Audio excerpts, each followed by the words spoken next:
Hello, hello everyone. Today's topic is reasoning. Okay? आपने इसके पहले बाकी टॉपिक्स पे ध्यान दिया होगा, है ना, और उनका इंट्रोडक्शन लिया होगा। अब हम रीजनिंग के बारे में जानेंगे, है ना। रीजनिंग एक ऐसा टॉपिक है जो केवल आपको कॉम्पिटिटिव एग्जाम में दिखाई देता है ना। इसके पहले कभी भी आपने रीजनिंग नहीं देखा होगा, ना 11th में, ना 12th में, या अदर स्कूल एजुकेशन में कहीं पर भी रीजनिंग दिखाई नहीं देता। रीजनिंग कहाँ दिखता है भाई आपको? केवल कॉम्पिटिटिव एग्जाम में, है ना। तो ये जरूरी हो जाता है कि हम रीजनिंग की तैयारी के लिए अलग से ध्यान दें, है ना, क्योंकि मैथ्स इंग्लिश तो एक ऐसा टॉपिक है जो आपने बिल्कुल क्लास फर्स्ट से पढ़ना शुरू कर दिया था, है ना। लेकिन रीजनिंग तब से आप नहीं पढ़ रहे हैं। रीजनिंग कब से पढ़ेंगे आप? अभी से, है ना, क्योंकि ग्रेजुएशन में भी रीजनिंग से रिलेटेड कोई टॉपिक नहीं होता। ठीक। अब रीजनिंग की जरूरत क्यों पड़ती है? क्योंकि किसी भी दिमाग की एबिलिटी को चेक करने के लिए, किसी भी पर्सन की दिमाग की एबिलिटी को चेक करने के लिए जो सबसे बढ़िया साधन है वो है रीजनिंग, है ना।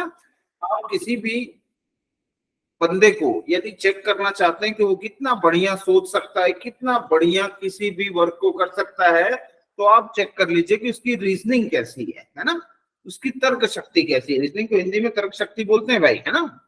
तो उसकी रीजनिंग कैसी, उसकी तर्क शक्ति कैसी है, यदि आप ये जान लेते हैं तो आप उसको चेक कर सकते हैं बंदे को कि वो कितना योग्य है ना। उसकी एबिलिटी को चेक करने का सबसे अच्छा साधन है रीजनिंग। इसीलिए हर कॉम्पिटिटिव एग्जाम में रीजनिंग आप देखेंगे, है ना। उसकी तर्क शक्ति चेक हो सकती है। ठीक है, अब आगे बढ़ते हैं हम।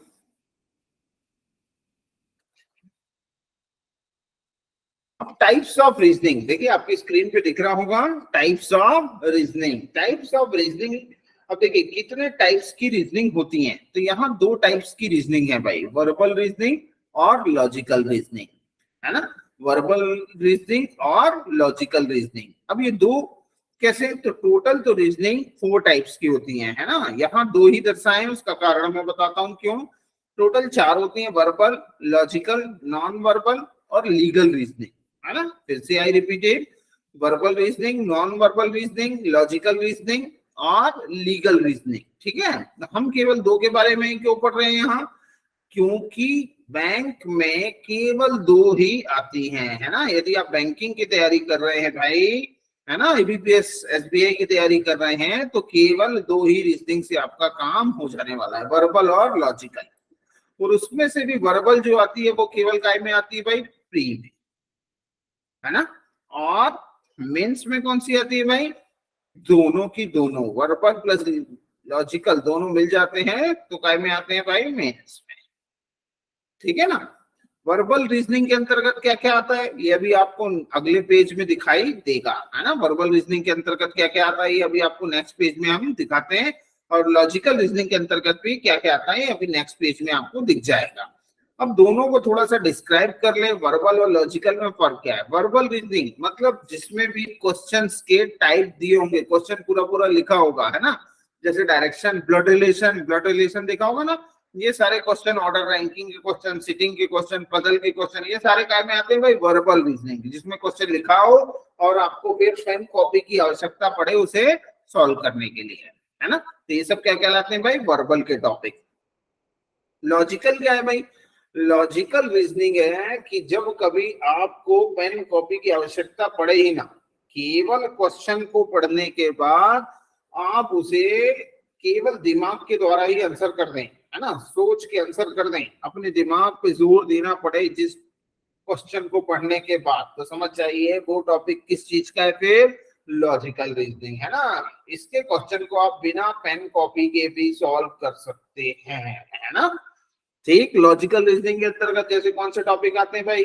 एजम्पशन हो गया, कोर्स ऑफ एक्शन हो गया, कॉज एंड इफेक्ट हो गया, है ना, डिसीजन मेकिंग हो गया। ये सारे टॉपिक कौन से भाई? लॉजिकल के टॉपिक हैं, जिसमें आपको कोई लॉजिक लगाना पड़ेगा, है ना। लॉजिकल के टॉपिक समझ लीजिए आपको मेंस के अलावा इंटरव्यू तक में भी पूछे जा सकते हैं भाई, है ना। क्योंकि कोर्स ऑफ एक्शन हो गया या एजम्पशन हो गया, ऐसे टॉपिक हैं जो आप किसी भी, है ना, व्यक्ति की सोच कैसी है इसका पता लगा सकते हैं, उसकी सोच सामाजिक है या नहीं, है ना, वो जनता के प्रति किस तरह की विचार रखता है ना, तो इन सब चीजों को आप कहां से पता कर सकते हो भाई कि बंदा कैसा है? लॉजिकल टॉपिक से, है ना, लॉजिकल रीजनिंग के द्वारा इन चीजों का पता लगाया जा सकता है। क्लियर? तो दोनों में अंतर मेनली यही होता है कि वर्बल के जो टॉपिक होंगे उनमें क्वेश्चन आपको लिखा हुआ दिखाई देगा और उसे सॉल्व करने के लिए पेन और कॉपी की आवश्यकता पड़ेगी, है ना, लेकिन लॉजिकल के लिए इन चीजों की आवश्यकता नहीं होगी। ठीक है? इसके अलावा नॉन वर्बल और लीगल भी होता है, वो भी एक एक लाइन में जान लेते हैं क्या होता है। नॉन वर्बल एसएससी में पूछा जाता है भाई, है ना, जैसे आपका हो गया कौन सा, paper folding, paper cutting, mirror image, water image, ये सारे टॉपिक सुने तो होंगे आपने। ये काय में पूछे जाते हैं एसएससी में, या यूपीएससी या एमपीएससी के जो क्वेश्चन होते हैं उनके अंतर्गत आते हैं, है ना, ये कहलाते हैं भाई नॉन वर्बल, है ना। और एक और होता है भाई लीगल रीजनिंग, ये केवल लॉ के विद्यार्थियों के लिए काम में आता है, तो आपका उससे कोई नाता नहीं, तो हम उस पर ज्यादा चर्चा भी नहीं करते हैं, है ना। तो टोटल रीजनिंग 4 टाइप्स होते हैं, लेकिन आपको जो काम आने हैं वो कितने हैं भाई? 2, है ना, वर्बल और लॉजिकल रीजनिंग। मेरे ख्याल से क्लियर हो गया होगा, है ना। वर्बल नॉर्मल बात यही है कि ये प्री में आता है और ये मेंस में आता है। ठीक, चलिए तो आगे बढ़ सकते हैं। अब हम आगे बढ़ते हैं भाई। वर्बल रीजनिंग ये देखिए और लॉजिकल रीजनिंग दोनों के टॉपिक अब आपके सामने दिखाई दे रहे हैं, है ना। वर्बल रीजनिंग में देखिए कितने टॉपिक हैं, गिन लीजिए फटाफट। चाहे तो आप इसका फोटो भी क्लिक कर सकते हैं भाई, और मैं तो कहता हूं कि कर ही लीजिए, है ना, क्योंकि ये बार बार आपको दिखेगा नहीं कि वर्बल में मतलब प्री में कितने टॉपिक आने हैं और मेंस में कौन से प्लस हो जाने हैं, ये लीजिए, है ना। तो यहाँ आपको वो टॉपिक्स दिखाई दे रहे हैं, ठीक है। ये प्री का है और ये मेंस का है। ये मेंस में केवल इतने नहीं आना भाई, ये सारे ये समझ लीजिए प्लस होके आना है भाई मेंस में, ठीक है। ओके, तो वर्बल रीजनिंग में देखिए टॉपिक गिन लीजिए सबसे पहले, तो कितने, 1 2 3 4 5 6 7 8 9 10, बस, है ना, 10 और बस। ये 10 टॉपिक आप आसानी से पढ़ सकते हैं और ये 10 टॉपिक मेरे द्वारा आपको पढ़ाए भी जाएंगे। क्लियर है?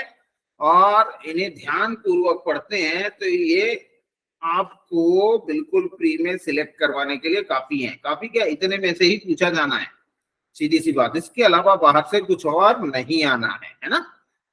ठीक, अब बात करें सबसे पहले एक एक टॉपिक की। हम तो अल्फाबेट लिखा है ना। अल्फाबेट क्या होता है भाई? अल्फाबेट एक ऐसी चीज है जो बचपन में ही क्लास 1 से ही आपको शुरू करवा दी जाती है। जी हाँ, बिल्कुल वही चीज है, A to Z, है ना, A से Z तक। सबसे पहले तो आपको लेटर्स के नंबर याद होने चाहिए, है ना, A से Z तक उनकी प्लेस वैल्यू याद होना चाहिए, जैसे A1 B2 C3, है ना, D4। तो ये प्लेस वैल्यू हर हाल में आपको याद करनी होगी, है ना।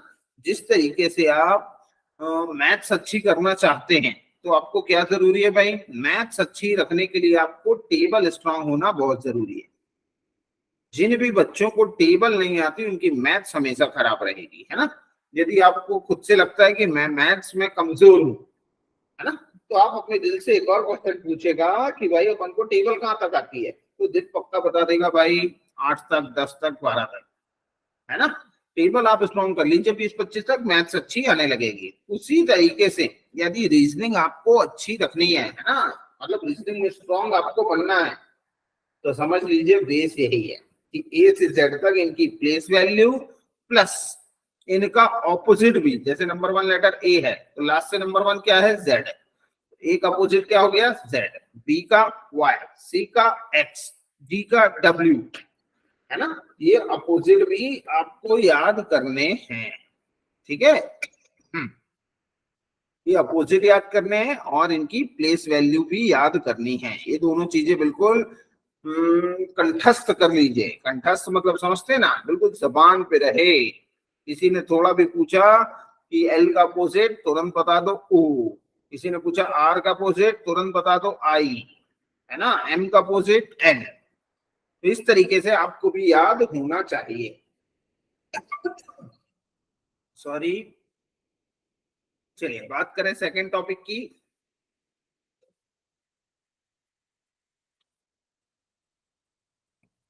सेकंड टॉपिक है हमारा ब्लड रिलेशन। अब ब्लड रिलेशन हिंदी में बोलते हैं इसे रक्त संबंध।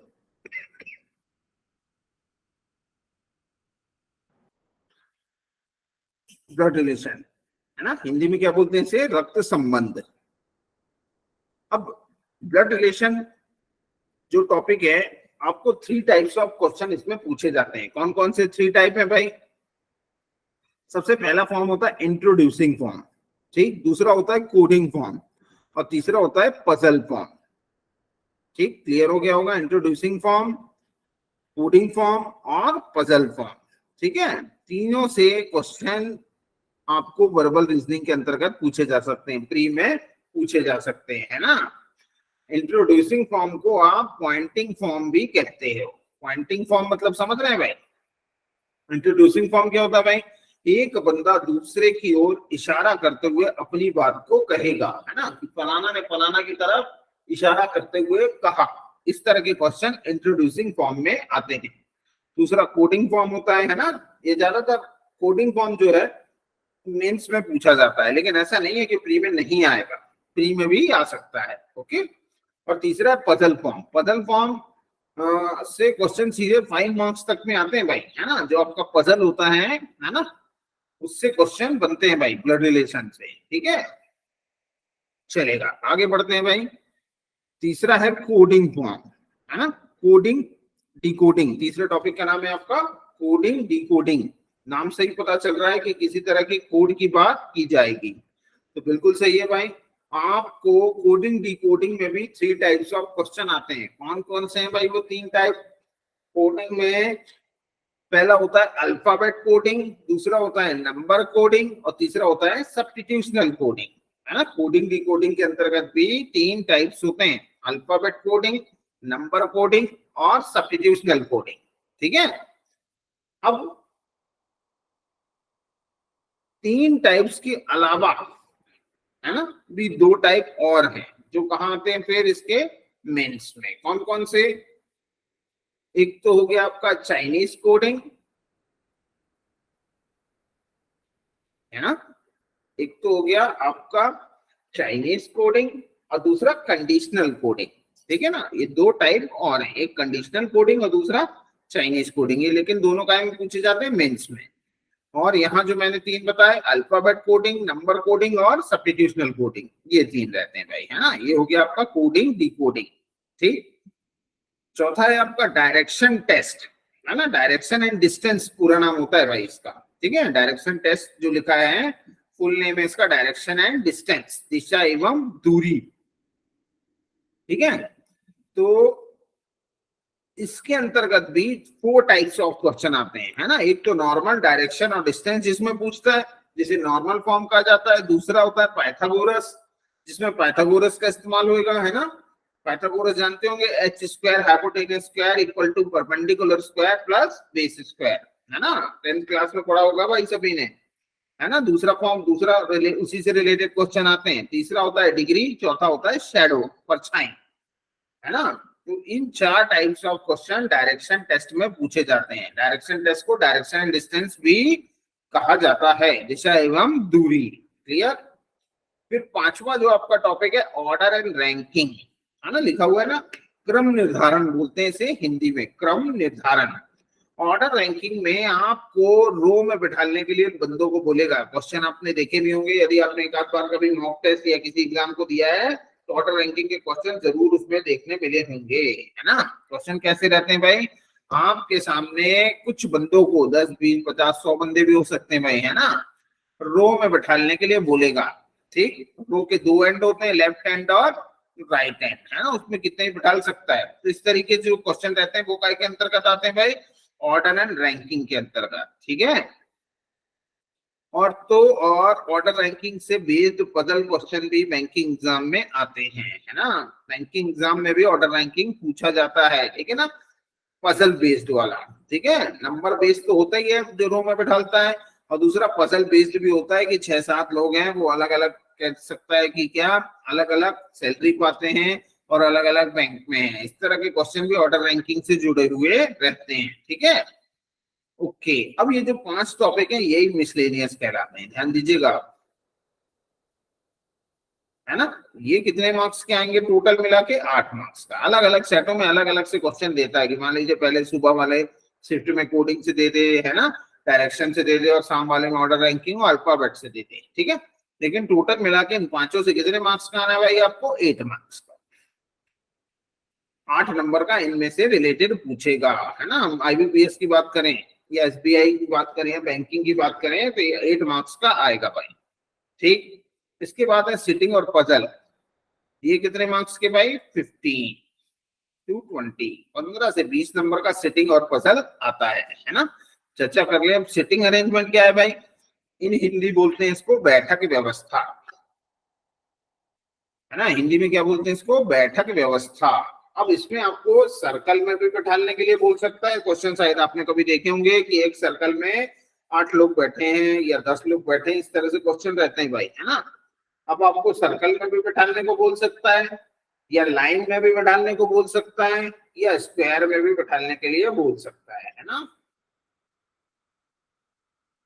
ठीक है, ठीक। और फिर नेक्स्ट है पजल फॉर्म। अब ये पजल फॉर्म क्या है भाई, पजल एक ऐसा टॉपिक है जो बैंकिंग एग्जाम में सबसे ज्यादा पूछा जाता है ना।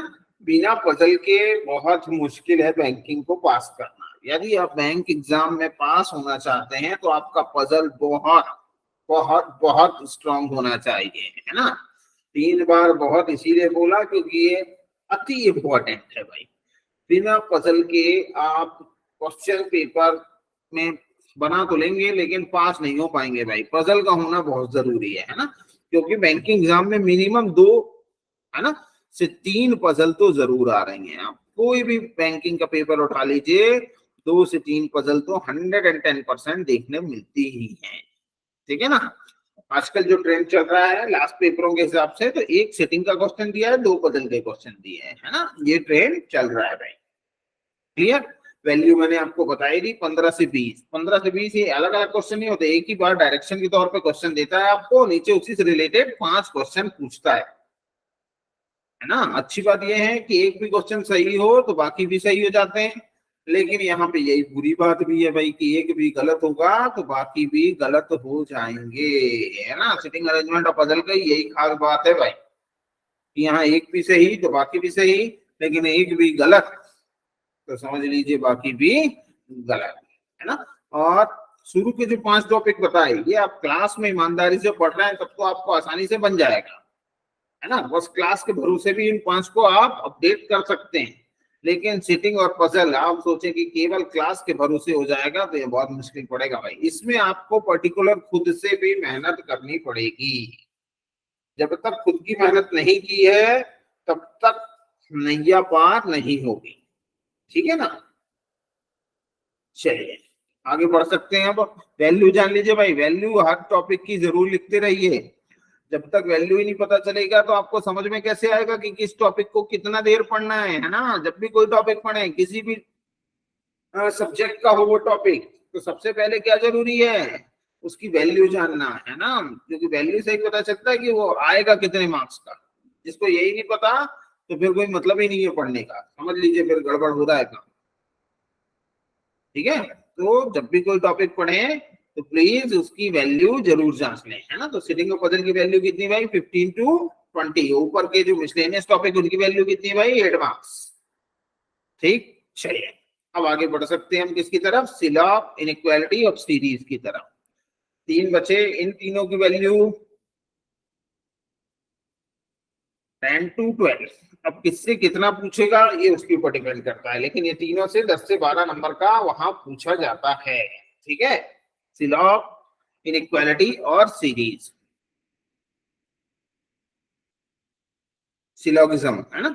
सिलॉग एक ऐसा टॉपिक है जो बैंकिंग एग्जाम में 5 मार्क्स का ज्यादातर दिखाई देता है। आप पुराने पेपर उठा के देखेंगे, सिलॉग दिखेगा भाई 5 का, इनइक्वालिटी भी 5 का और सीरीज 2 to 5, है ना। इस तरह से चलता है भाई इसका। अब सिलॉग क्या है, इन हिंदी बोलते हैं इसे न्याय तथा निगमन। वैल्यू मैंने बताई दी 5 मार्क्स। आपको 6 केसेस होते हैं, है ना, केस होते हैं इसमें, या टाइप समझ लीजिए, सम का, ऑल का, नो का, some not, only, only, a few.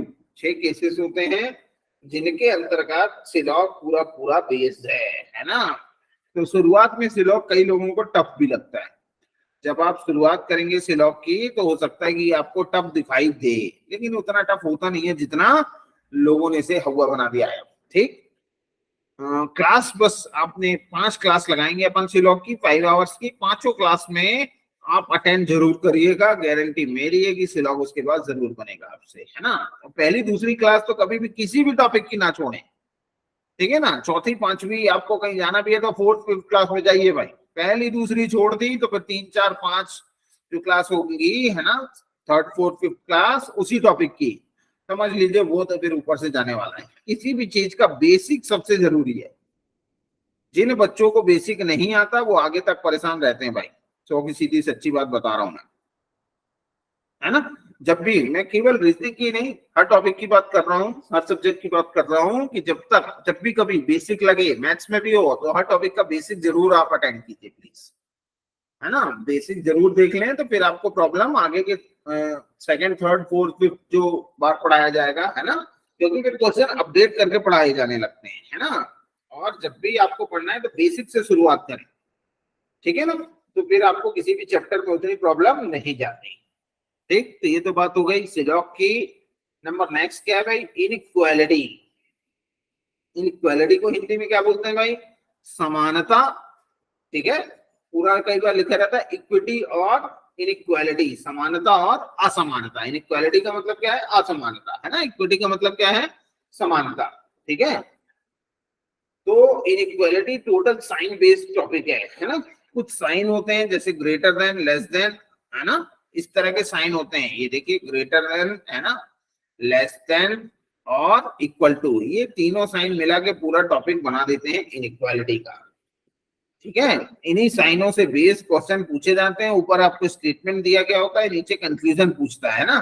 तो स्टेटमेंट को देख के बताना होता है कि कौन सा कंक्लूजन फॉलो करेगा और कौन सा नहीं। ठीक, वैल्यू इसकी भी कितनी है भाई, 5 मार्क्स। और इनइक्वालिटी ऐसा टॉपिक है जो बहुत तेजी से आप कर सकते हो, है ना। यही वो टॉपिक है जहां आप अपने समय की बचत कर सकते हैं, है ना। क्योंकि बाकी टॉपिकों में आपको बहुत ज्यादा टाइम लगने वाला है, लेकिन इनइक्वालिटी और सिलॉग यहाँ आप बिल्कुल 20 सेकंड में क्वेश्चन को डन कर सकते हो भाई, और लोग करते भी हैं,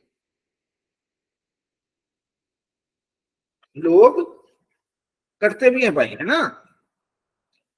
इनको बिल्कुल 20 सेकंड में एक क्वेश्चन को डन कर देते हैं। 5 सेकंड मतलब 100 सेकंड में आप अपने पूरे 5 नंबर, और ये बिल्कुल परफेक्ट नंबर दिलाते हैं, आपको कम ज्यादा नहीं होने पाता इसमें। जैसे बाकी टॉपिकों में गलत होने की भी संभावना काफी कुछ रहती है, लेकिन यहाँ ऐसा नहीं है ना। चलिए, तो इनइक्वालिटी सिलॉग बिल्कुल ध्यान से पढ़ेंगे जब भी क्लास लगेगा। ठीक, फिर है नंबर नेक्स्ट सीरीज का। सीरीज इन हिंदी श्रृंखला। सीरीज एक ऐसा टॉपिक है जो आपका प्री मेंस दोनों में तो पूछते ही है, और तो और रीजनिंग के अलावा ये आपका मैथ्स के अंतर्गत भी आ सकता है ना।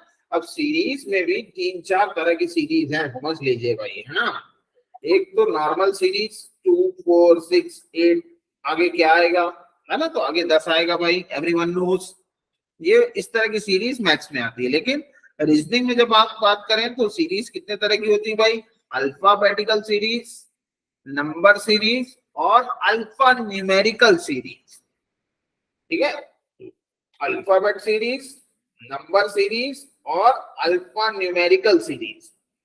ठीक है, तो 3 टाइप्स हैं भाई सीरीज के।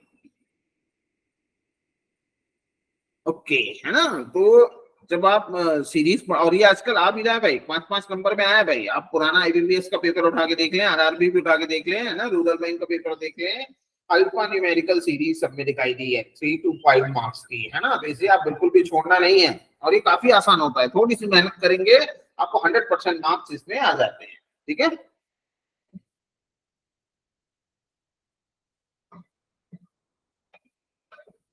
चलिए आगे बढ़ सकते हैं अब हम।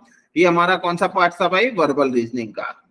चलिए अब बात कर लें थोड़ा सा लॉजिकल रीजनिंग की, है ना। लॉजिकल, ये सारे टॉपिक जो लिखे हैं आपको, टोटल कितने टॉपिक लिखे हैं, 6। ये काय में पूछे जाते हैं? मेंस में, है ना, ये प्री में नहीं आते हैं भाई। ठीक, अब पहला क्या लिखा? Data sufficiency. डाटा सफिशियंसी भी ऐसा टॉपिक है जो मैथ्स में भी आता है और रीजनिंग में भी आता है ना, क्योंकि अपने आप में तो पहली बात कोई टॉपिक ही नहीं है। जितने टॉपिक आपने वर्बल रीजनिंग में पढ़े, इन सबको एक समूह में ला दिया जाए, है ना, इन सबसे रिलेटेड क्वेश्चन डाटा सफिशियंसी में पूछ सकता है ना। आपको क्वेश्चन का आंसर नहीं देना होता है, सिर्फ जैसे मान लीजिए पूछ लिया 2+2 कितना होता है ना, तो आंसर होता है 4, लेकिन यहाँ आपका आंसर 4 नहीं होगा भाई। यहाँ क्या होगा कि आपको नीचे 2 लाइनें दी गई होंगी, है ना, दोनों लाइनों को पढ़ के बताना है कि इस क्वेश्चन का आंसर देने के लिए नीचे दी गई कौन सी लाइन सफिशिएंट है ना। एक पहली लाइन सफिशिएंट है या दूसरी लाइन सफिशिएंट है, दोनों में से कोई एक लाइन सफिशिएंट होगी या दोनों को मिला देने से भी सफिशिएंट हो सकता है ना। ध्यान से समझिएगा भाई, और जब ये टॉपिक होगा तो उसे और क्लियर कर दिया जाएगा, है ना। डाटा सफिशिएंसी आगे जब टॉपिक लगेगा तब आप इस पे चर्चा करके इसे और आसानी से समझ सकते हैं। बस अभी इतना ही जान लीजिए कि डाटा सफिशिएंसी खुद में कोई भी टॉपिक नहीं है, और वैल्यू अभी 5 मार्क्स का अकेला आता है भाई, है ना, और 1-2 क्वेश्चन भी कई बार आते हैं। 5 मार्क्स मतलब सीधे 5 क्वेश्चन दिखाई देते हैं कई बार, ठीक है, और पूरे में से पूरे नंबर आप यहाँ ले सकते हैं। ठीक, फिर अगला डिसीजन मेकिंग, है ना, निर्णय क्षमता, कि आपकी निर्णय लेने की क्षमता कितनी बढ़िया है, इस बात का पता आप एक टॉपिक से लगा सकते हो। कौन सा टॉपिक? Decision making. ठीक है, डिसीजन मेकिंग के द्वारा आप पता लगा सकते हो कि आपके लिए सामने वाले की निर्णय लेने की क्षमता कितनी बढ़िया है। क्लियर? ठीक, ओके, आगे बढ़ते हैं। फिर है इनपुट आउटपुट, है ना, इसे मशीन इनपुट भी कहा जाता है, मशीन इनपुट। ठीक है, वैल्यू ये भी 5 मार्क्स, सीधा 5 नंबर में उतरता है भाई, मेंस में जब भी आएगा सीधे 5 मार्क्स में गिरता है। ठीक है, इनपुट आउटपुट भी बोल सकते हैं, मशीन इनपुट भी बोल सकते हैं। इसके अंतर्गत जो क्वेश्चन होते हैं वो 5 मार्क्स में आते हैं भाई, है ना। आपको इनपुट दिया रहता है और उसके स्टेप दिए गए होते हैं, आपको एनालाइज करना पड़ता है ना। जो कोडिंग डिकोडिंग में या तो चाइनीज कोडिंग पूछता है ना, ये दोनों टॉपिक जो सामने हमने लिखे हैं इन दोनों में से कोई एक क्वेश्चन जरूर आता है भाई, है ना। 100% तो नहीं, 99% बिल्कुल समझ लीजिए कि या तो चाइनीज कोडिंग का एक क्वेश्चन देगा आपको, या तो फिर मशीन इनपुट या जिसे इनपुट आउटपुट लिखा गया है इसमें से एक क्वेश्चन जरूर पूछने वाला है भाई मेंस में, है ना। मेंस का फेवरेट टॉपिक है भाई ये। आप कोई भी मेंस वाला पेपर उठा के पुराना देखिए, मशीन इनपुट से क्वेश्चन जरूर आया है ना। और टोटल एनालाइज बहुत जम के करवाता है आपसे, है ना। इनपुट आउटपुट की आवश्यकता बैंक में बहुत ज्यादा पड़ती भी है, क्योंकि ये आपको पता लगाता है कि आप कितना बढ़िया चीजों को याद रख सकते हैं, है ना। ठीक है, क्योंकि जैसे भी स्टेप क्वेश्चन में बनाए होते हैं सेम वैसे ही आपको बनाना पड़ता है। ठीक है, तो आप कितना बढ़िया कॉपी कर सकते हैं इसका पता मशीन इनपुट के द्वारा चल जाता है। ठीक, आगे बढ़ते हैं भाई। अब क्या है? एजम्पशन। एजम्पशन को हिंदी में बोलते हैं भाई पूर्व धारणा। पहले से किसी भी बात पे अपनी सोच रखना एजम्पशन कहलाता है भाई, है ना।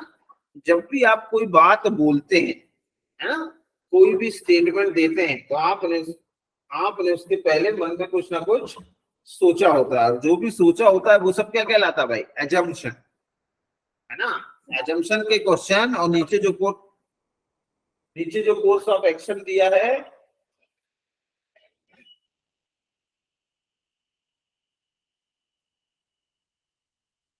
उसको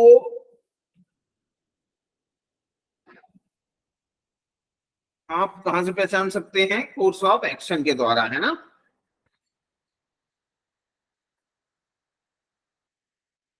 मशीन इनपुट के बाद है हमारा एजम्पशन, है ना। एजम्पशन क्या होता है भाई? एजम्पशन को हिंदी में बोलते हैं भाई पूर्व धारणा, है ना। पहले से किसी बात पे अपनी सोच रखना क्या कहलाता है? एजम्पशन, है ना। जब भी आप कोई बात बोलते हैं या कोई इस तरह का स्टेटमेंट देते हैं, उसके पहले मन में आपने कुछ ना कुछ सोचा होता है, जो भी सोचा होता है वो सब क्या कहलाएगा भाई? एजम्पशन, है ना। तो ये कहलाता है भाई पूर्व धारणा। देन फिर नेक्स्ट है course of action. Course of action एक ऐसा टॉपिक है और एजम्पशन जो आपसे मेंस में तो पूछा ही जा सकता है, साथ में इंटरव्यू में भी पूछा जा सकता है ना। कोर्स ऑफ एक्शन का मतलब ही क्या है कि आप कितना बढ़िया किसी भी चीज पे एक्शन ले सकते हैं, ठीक है। तो ये कहलाता है कोर्स ऑफ एक्शन, ठीक है ना।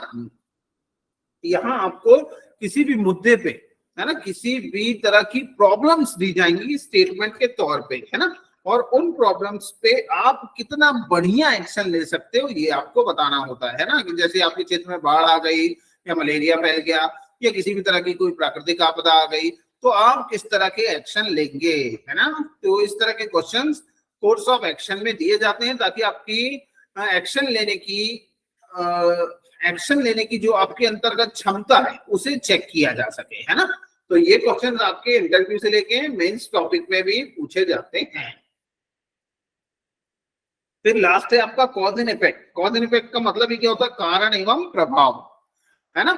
यहाँ आपको दो लाइनें में दी गई होती हैं, जैसे नंबर 1 लाइन और नंबर 2 लाइन, है ना। दोनों लाइनों में आपको कुछ डाटा दिया गया होगा। जैसे मान लीजिए पहली लाइन में लिखा है कि भारत 73 रनों से मैच हार गया, और दूसरी लाइन में लिखा है कि भारत के 3 फेमस प्लेयर विराट कोहली, सुरेश रैना, महेंद्र सिंह धोनी चोट लगने के कारण मैच नहीं खेल सके। तो आपको बताना होता है भाई कि कौन सी लाइन कॉज है और कौन सी लाइन उसका इफेक्ट है। तो यहाँ नॉर्मली कोई भी बता देगा कि सेकंड वाला कॉज है कि 3 लोग खेले नहीं क्रिकेट, तो उसकी वजह से पहली लाइन उसका क्या बन जाएगा, इफेक्ट बन जाएगा कि भारत मैच इतने रनों से हार गया। क्लियर, ठीक। तो ये थे आपके सारे टॉपिक्स, है ना। वर्बल रीजनिंग और लॉजिकल रीजनिंग। वर्बल का मतलब ही क्या होता है ये भी पहले मैंने बताया, है ना, कि जिन क्वेश्चंस को पढ़ने के बाद आपको पेन चलाने की आवश्यकता पड़ती है बहुत ज्यादा, वो वर्बल, और लॉजिकल जिसमें आप दिमाग का इस्तेमाल करते हैं, है ना, ये कहलाता है लॉजिकल, ठीक है। ठीक, फिर क्या है, reasoning questions for bank exam weightage, है ना। Reasoning question for bank exam weightage. अब वेटेज बतानी है भाई, यहाँ उस एग्जाम का वेटेज है ना, वो एग्जाम कितने मार्क्स का आता है ये पता करना बहुत जरूरी है। इसे कहते हैं ग्राउंड बनाना। ग्राउंड बनाना मींस कि पहले आप पता कर लो भाई कि रीजनिंग कितने मार्क्स का है, मैथ्स कितने मार्क्स का है, इंग्लिश कितने मार्क्स का है, जीए कितने मार्क्स का है ना। या जो भी, जब भी आप किसी भी एग्जाम, मैं केवल बैंक की बात नहीं कर रहा हूँ, आप कोई भी ओवरऑल एग्जाम देते हैं सबसे पहले उसका वेटेज चेक करना जरूरी है, ठीक है ना, कि कौन सा टॉपिक या कौन सा सिलेबस कितने मार्क्स का आना है ना। तो चलिए इसे भी देख लेते हैं। एसबीआई पीओ और आईबीपीएस पीओ लगभग सेम ही चलते हैं। देखिए दोनों में प्रीलिम्स कितने मार्क्स का है भाई, 35 का मैथ्स होगा, 35 की रीजनिंग और 30 का इंग्लिश, है ना। 35 का मैथ्स भी आता है और 30 का इंग्लिश, सेम यहाँ भी वैसे ही होता है। ये हो गया इंग्लिश, ये हो गया मैथ्स और ये हो गया रीजनिंग 35 नंबर का, है ना। अच्छी खासी वेटेज है, 35 मार्क्स का रीजनिंग आ रहा है, आराम से 25 से 26 नंबर आप खींच सकते हैं, ठीक है। ये मैंने शुरुआत में ही बताया था आपको कि कैसे 8 मार्क्स का मिसलेनियस में 7 ले आओ, है ना, पजल से 10 उठा लो और सीरोग इनइक्वालिटी से 10 उठा लो, हो जाते हैं 27 के अप्रॉक्स, ठीक है। तो इस तरह से आप प्रीलिम्स में रीजनिंग बेहतरीन मार्क्स के साथ निकाल सकते हैं, ठीक। और मेंस में 40 और आईबीपीएस में 45, ठीक है ना, रीजनिंग का वेटेज है भाई, ठीक। बात करें आईबीपीएस आरआरबी पीओ की, तो यहाँ रीजनल रूरल बैंक होता है आरआरबी का मतलब, है ना, रीजनल रूरल बैंक। कई जगह आरआरबी का मतलब क्या दिया होता है भाई, रेलवे रिक्रूटमेंट बोर्ड, लेकिन जहां आईबीपीएस लगा है तो वहां रेलवे रिक्रूटमेंट बोर्ड नहीं होगा भाई, है ना, क्या हो जाएगा, रीजनल रूरल बैंक, क्षेत्रीय ग्रामीण बैंक, ठीक है ना। इसका पेपर अलग से होता है भाई, ये आईबीपीएस पीओ अलग है, आईपीएस आरआरबी पीओ अलग है ना। रूरल बैंक के लिए अलग से पीओ की एग्जाम ली जाती है। तो यहाँ रीजनिंग का वेटेज कितना है भाई, 40 मार्क्स, ठीक है। 40 का मैथ्स और 40 का ही क्या आना है भाई, रीजनिंग आना है, ठीक है। और एसबीआई क्लर्क में 35, ठीक, ओके। और मेंस की बात करें तो 40 और 50। आईबीपीएस आरआरबी पीओ में फिर से रीजनिंग 40 का ही रहता है ना। प्री में भी देखिए 40 का था और मेंस में भी कितने का है, 40 का ही है। और एसबीआई क्लर्क में 35 और मेंस में कितने का, 50, ठीक। अब बात करें आईबीपीएस क्लर्क की, यहां से यहां है ये दोनों एक साथ होते हैं एग्जाम, एक साथ मतलब एक ही समय पे होते हैं, एक साथ नहीं भाई, है ना? नहीं तो आप सोचो सुबह पीओ शाम को क्लर्क है क्या? नहीं भाई, ठीक है। और क्लर्क में वेटेज कितना है भाई? 35। यहाँ पर भी वही पीओ जैसा वेटेज चलता है भाई, 35 35 30 का। ये इंग्लिश होता है कम का, 5 नंबर कम रहते हैं, ठीक है। ओके, और मेंस में कितना भाई वेटेज बढ़ जाता है रीजनिंग का? कितना? 50, है ना? तो बहुत ध्यान से पढ़ना पड़ता है भाई रीजनिंग, और बिना रीजनिंग के आप कोई भी एग्जाम फिर क्वालिफाई नहीं कर सकते। रीजनिंग इज मोस्ट इंपॉर्टेंट, है ना, more important and then other subject. Why? क्योंकि यहाँ आप नंबर खींच सकते हो, ठीक है। आगे बढ़ते हैं भाई। ए है आईबीपीएस आरआरबी क्लर्क में 40, मेंस में भी 40, एसबीआई एसओ में देखिए रीजनिंग नहीं होता, ये देखिए यहाँ पर भी नहीं है, आरबीआई ग्रेड बी में भी नहीं है, लेकिन इनमें वेटेज देखिए प्री में कितना ज्यादा है भाई, 50 50 और 60, ठीक है। तो भाई पूरा दम लगाना पड़ेगा रीजनिंग में। आरबीआई असिस्टेंट में 35 और 40, NABARD 20+10, IDBI executive 50, IDBI assistant manager 60। इसे अपने पास नोट करके रख लीजिए भाई, चाहे तो इसका फोटो क्लिक कर लीजिए या स्क्रीनशॉट ले लीजिए, ताकि ये आपके पास सेव रहे, है ना? नहीं तो ये बार बार आपको लगेगा कि कितने मार्क्स का आता है, फिर आपको पता करने के लिए गूगल की सहायता से भी पता कर सकते हैं वैसे तो, ठीक है ना। लेकिन ये एक साथ रहेगा तो कभी भी किसी भी एग्जाम के लिए आपको उसकी वेटेज पता चल जाएगी, ठीक है ना, कि रीजनिंग कितने मार्क्स का आता है। तो मेरे ख्याल से आगे बढ़ सकते हैं अब हम। Reasoning preparation tips for banking exam, है ना। अब यहाँ कुछ स्मॉल पॉइंट्स में आपको कुछ टिप्स दिए गए हैं, है ना। इन टिप्स का यदि आप ध्यान पूर्वक पालन करें तो किसी भी एग्जाम में आसानी से क्वालिफाई कर सकते हैं, लेकिन ध्यान पूर्वक इन टिप्स को फॉलो करना पड़ेगा। जैसे पहला क्या लिखा है भाई? Try to solve easy question first before moving the complex और लेंथी क्वेश्चन, है ना। सबसे पहले क्या करना है आपको? आपको कॉम्प्लेक्स और लेंथी क्वेश्चन करने से पहले आपको इजी क्वेश्चन सॉल्व करने हैं। इजी क्वेश्चंस बोले तो जिन क्वेश्चंस जैसे अब जब यहाँ पर भी टॉपिक लगेंगे ना तो 1 2 3 4 में लगेंगे, है ना। 1 का मतलब क्या रहेगा कि वहां इजी क्वेश्चंस कराए जाएंगे, ये इसलिए ताकि उस चैप्टर के प्रति आपका रुझान बना रहे, है ना। कई बार क्या होता है कि यदि आप सीधे टफ क्वेश्चन में आ जाएं तो आपको आगे चल के परेशानी होती है भाई, है ना। तो इस परेशानी से बचना है तो पहले इजी, है ना, क्वेश्चंस को करिए, देन फिर जाइए आप कॉम्प्लेक्स कैलकुलेशन की तरफ, है ना, लेंथी कैलकुलेशन की तरफ, लेंथी क्वेश्चंस की तरफ। क्लियर है ना? फिर और use this same practice while revision, जब आप रिवीजन भी कर रहे हैं ना, एक बार पढ़ने के बाद आप उसको रिवीजन करेंगे तब भी आपको इसी मेथड को पालन करना पड़ेगा। कि सबसे पहले आप क्या करेंगे? इजी इजी क्वेश्चंस को करिए, देन उसके बाद फिर कॉम्प्लेक्स कैलकुलेशन की तरफ जाइए, कॉम्प्लेक्स क्वेश्चंस की तरफ जाइए, लेंथी क्वेश्चंस की तरफ जाइए। ओके, ठीक है ना। You can revise verbal reasoning topics followed by non verbal reasoning chapters, है ना। पहले वर्बल क्वेश्चंस को कर लीजिए और उसके बाद नॉन वर्बल को, ठीक।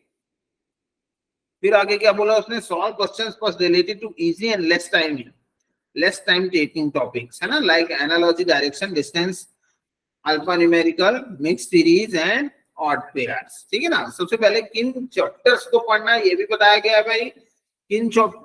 किन टॉपिक्स, किन चैप्टर को पढ़ना है भाई? जो इजी होते हैं, जैसे direction and distance, alpha numerical, है ना, मिक्स सीरीज, ये सारे बहुत इजी टॉपिक हैं और कोशिश कीजिए कि सबसे पहले इन्हें खत्म किया जाए, ठीक है ना। क्योंकि जब आप इजी टॉपिक्स को पढ़ेंगे तो जल्दी जल्दी खत्म होंगे, तो आप मोटिवेटेड हो जाते हैं कि हाँ भाई 50% के अप्रोक्स तो हमने पढ़ लिया है, बस अब 50 बचा है। लेकिन आप शुरू में टफ क्वेश्चंस को पढ़ेंगे ना तो प्रॉब्लम क्रिएट हो जाएगी भाई, क्योंकि आपको लगेगा 5 दिन हो गए अभी तक एक टॉपिक भी कंप्लीट नहीं हुआ, देन आपका जो माइंड सेटअप होता है ना वो बिगड़ जाता है।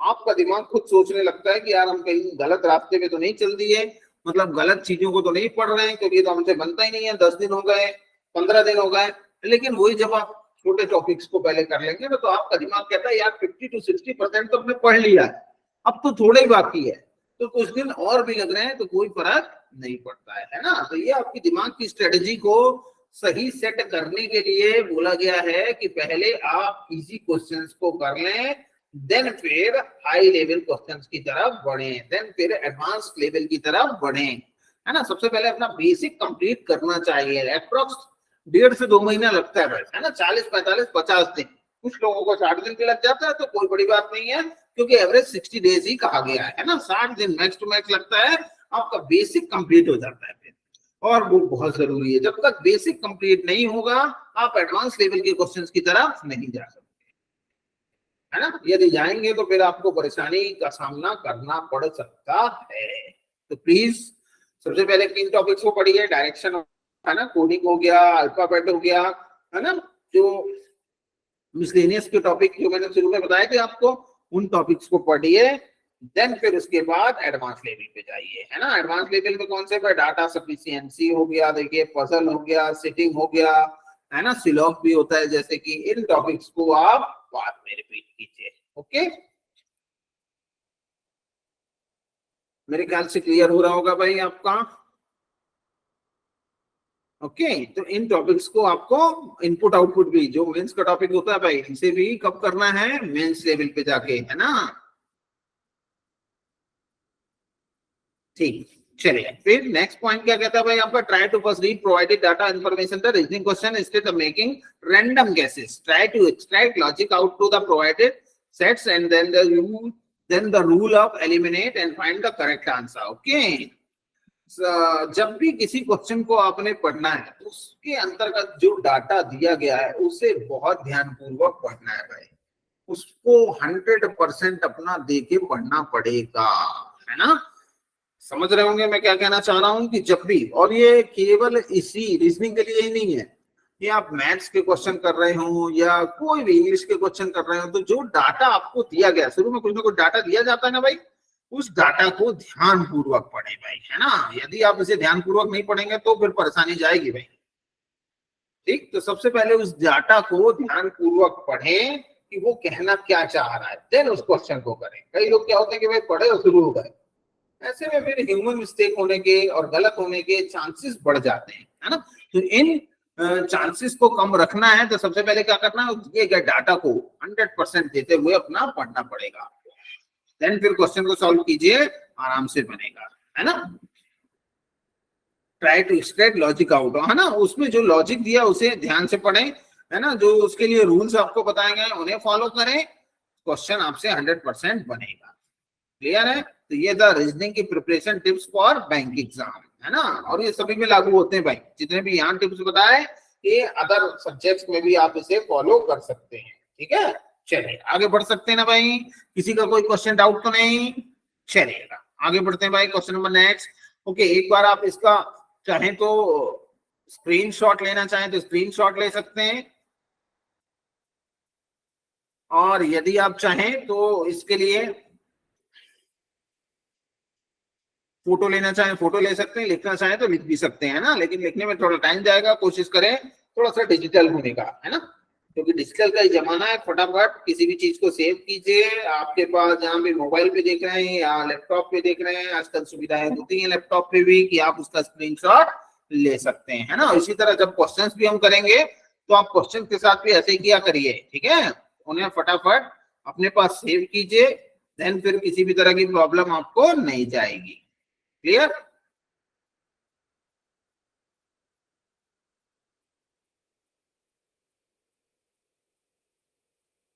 चलिए सभी ने ले लिया होगा भाई स्क्रीनशॉट। आगे बढ़ते हैं क्वेश्चन नंबर नेक्स्ट की तरफ। ये लीजिए, प्रिपरेशन स्ट्रेटजी। ओके, अब ये स्ट्रेटजी आपको खुद से भी बनानी पड़ती है भाई। आपकी स्ट्रेटजी कोई और नहीं बना सकता। सबसे बड़ी बात तो यही होती है कि, है ना, कि सबसे पहले स्ट्रेटजी किसको बनानी पड़ेगी, आपको, कि मुझे पढ़ना कैसे है, किन चीजों को पढ़ना है ना, किन चीजों पे कम ध्यान देना है, किस पे ज्यादा ध्यान देना है, क्योंकि सबकी स्ट्रेटजी अलग अलग होती है। किसी को कुछ टॉपिक जल्दी समझ में आते हैं, किसी को कम। जैसे ब्लड रिलेशन को ही पकड़ लीजिए, कई लोगों को 2-2 दिन लग जाता भाई, है ना। कई लोग बिल्कुल सेकंड्स में उसे सीख लेते हैं। वाई? क्योंकि ये अपना अपना तरीका होता है एक तो पढ़ने का, दूसरा फिर अपना अपना रहन सहन भी होता है ना। कुछ लोगों को चीजें वो जल्दी कैच कर लेते हैं, है ना, कुछ को थोड़ा समय लग जाता है। तो ये स्ट्रेटजी आप खुद से भी अपनी बना सकते हैं। तो हर बंदा अपनी स्ट्रेटजी खुद से तैयार करेगा। क्लियर। अब लेकिन एक प्रारूप क्या होता है स्ट्रेटजी बनाने का, है ना। तो वो क्या है, कंप्लीट योर सिलेबस। नंबर 1 पे क्या दिया, कंप्लीट योर सिलेबस।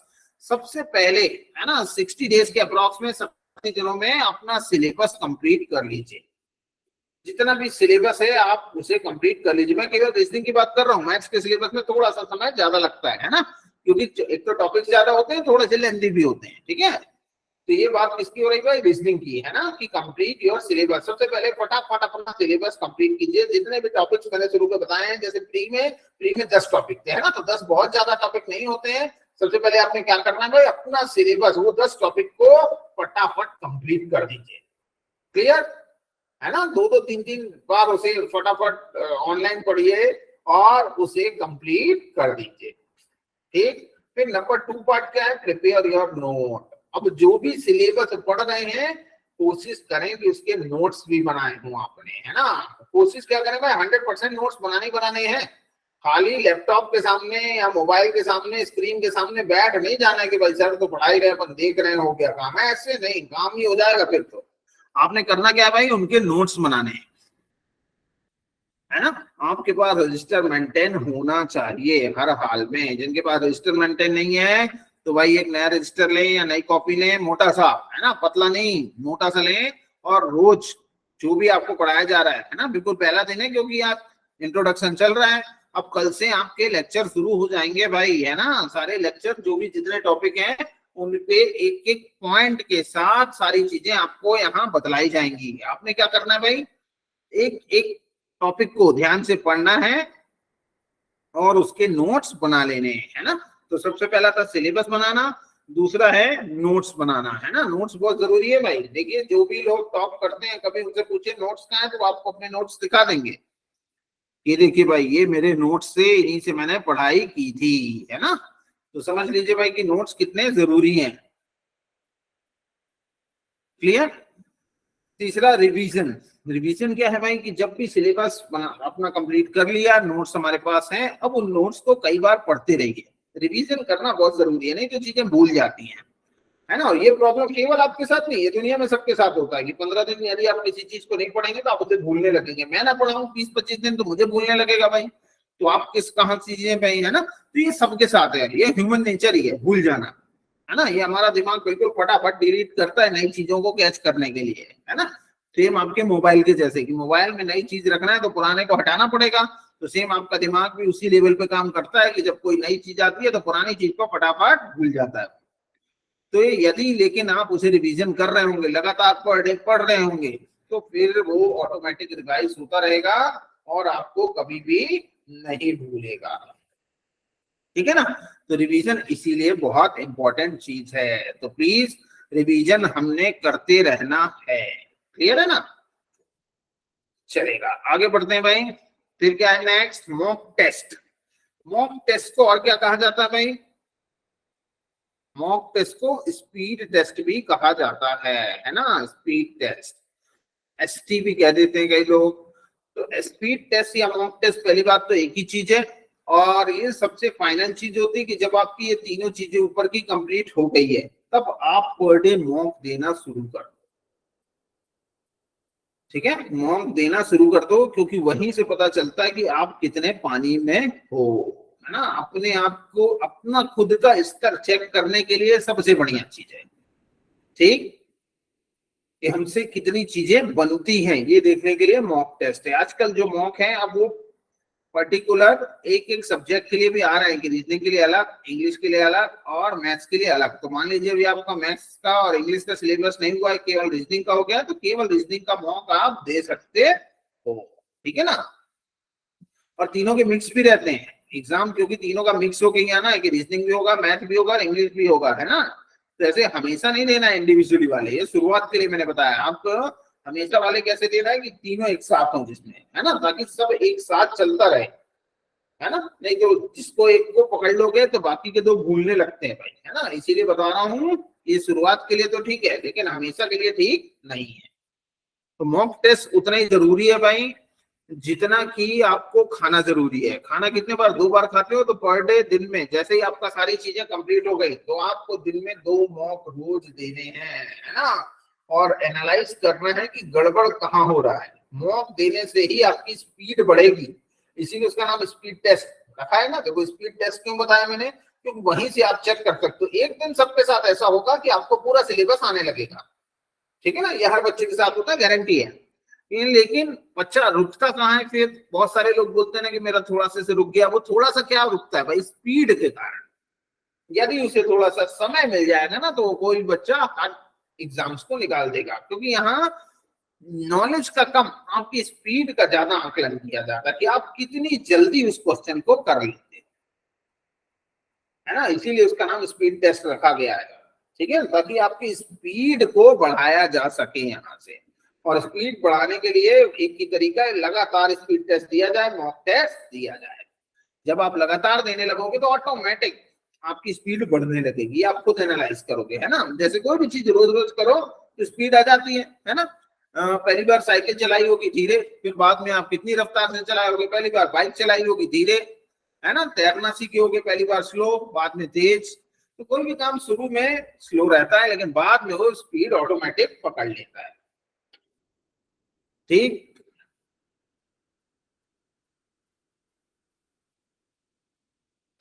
चलिए, तो इसका आपने मेरे ख्याल से पिक फोटो ले लिया होगा, नोट कर लिया होगा प्रिपरेशन स्ट्रेटेजी क्या है ना। अब दूसरी बात की कुछ चीजों को नोट कर लीजिए मेरी भाई। जैसे सुबह एक तो जल्दी उठना पड़ेगा आपको, है ना, ये भी स्ट्रेटेजी के अंतर्गत ही है।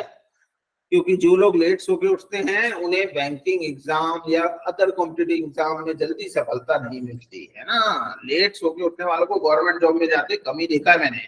तो सभी लोग मॉर्निंग में सबसे पहले तो थोड़ा सा सुबह जल्दी उठेंगे। दूसरा, कुछ दिन के लिए अपना फ्रेंड सर्कल बदल लो भाई, है ना। आप उन्हीं के साथ उठो बैठो खाओ पियो जो गवर्नमेंट के एग्जाम की तैयारी कर रहे हैं, है ना। क्योंकि यदि आप उन लोगों के साथ रहोगे जो तैयारी ही नहीं कर रहे हैं ना, तो आप उनकी तरफ मुड़ जाओगे, ठीक है। उनकी तरफ प्रभावित हो गए भी, अरे यार ये तो क्रिकेट खेल रहा है, अरे यार मेरी दोस्त तो फैशन डिजाइनिंग कर रही है। आप पर डे उसी में परेशान रहोगे, ठीक है।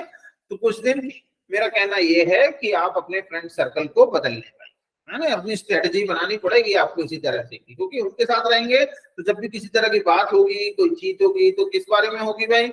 भाई तुमने परसेंटेज खत्म कर दिया क्या? तुमने प्रॉफिट एंड लॉस खत्म कर दिया क्या? तुमने डायरेक्शन खत्म कर दिया क्या? ब्लड रिलेशन बनता है तुमसे?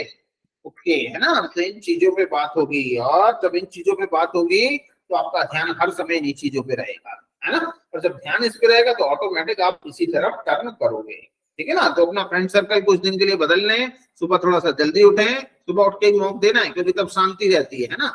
मॉक जब भी देना है आपको, स्पीड टेस्ट जब भी देना है तो शांति की जगह पे, है ना, हो हल्ला में नहीं देना है, ठीक है। ऑनलाइन ही देना है, ऑफलाइन स्पीड टेस्ट भी नहीं देना है, ये भी ठीक है ना। क्योंकि जहां प्रैक्टिस करोगे वही चीजें आपसे बनेंगी।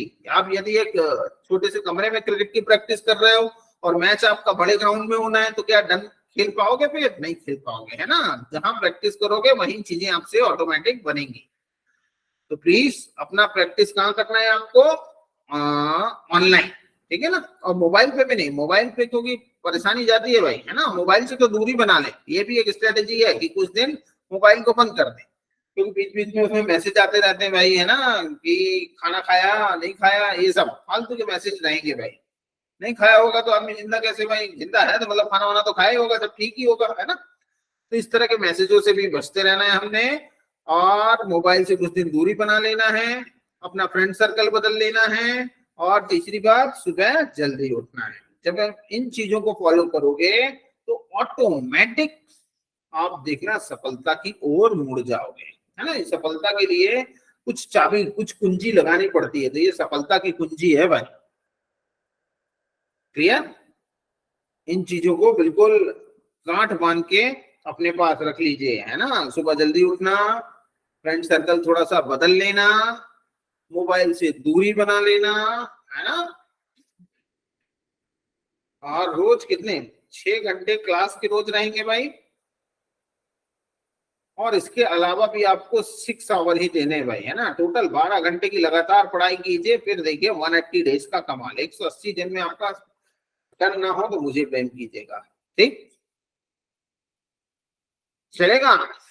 बस अपना 100% देना सीखिए, और हम तो हैं ही आपके साथ हर जगह पे। कभी भी किसी भी तरह की परेशानी आती है, कहीं कोई डाउट लगता है, क्वेश्चंस के अलावा भी बोल रहा हूं मैं, है ना। क्वेश्चंस में तो तुरंत ही बता देंगे, ऐसी कोई बात नहीं, और ऐसा आपके लिए हम डाटा प्रोवाइड करेंगे कि कहीं आपको क्वेश्चंस में तो डाउट आने ही ना पाए, है ना। मैं बात कर रहा हूँ आपको अदर किसी भी जगह पे किसी तरह का फॉर्म भरने में, किसी एग्जाम्स में, है ना, किसी भी तरह का डाउट आता है, बिल्कुल बिल्कुल आप पूछ सकते हैं, आपको जरूर आपके मन मुताबिक आंसर मिल जाएगा। ठीक, तो मेरे ख्याल से आज के लिए जितनी भी बातें बताई, मैं यही आशा करता हूं कि आपने सब नोट डाउन कर ली होंगी और उन पे अमल भी करेंगे। अमल करना बहुत जरूरी भाई, सुन के उसे एक कान से सुना दूसरे निकाल दिया, ऐसा मत कीजिएगा, है ना। तो यही थी हमारी प्रिपरेशन स्ट्रेटजी, और दूसरा इंट्रोडक्शन भी यहीं तक था। क्लियर।